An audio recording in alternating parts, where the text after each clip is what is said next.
ستا بچې ما لرا شي پلاره ما ته وی زما پلار چرسی دی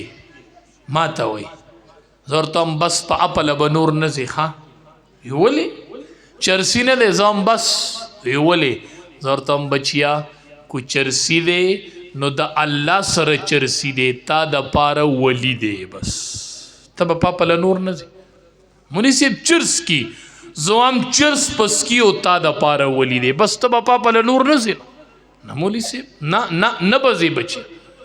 دې پلار ته به چرسی نه وایي ده ته به ولي وایي ولي زه وله د چرسی نه جبه ولي ته راوړم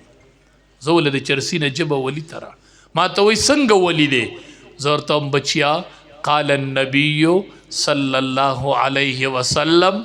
رضا الرب فی رضا الوالد رضا د رب په رضا د پلار کې د بچیا رب ال رضا کیږي چې د چرسی بابا دې رضا شي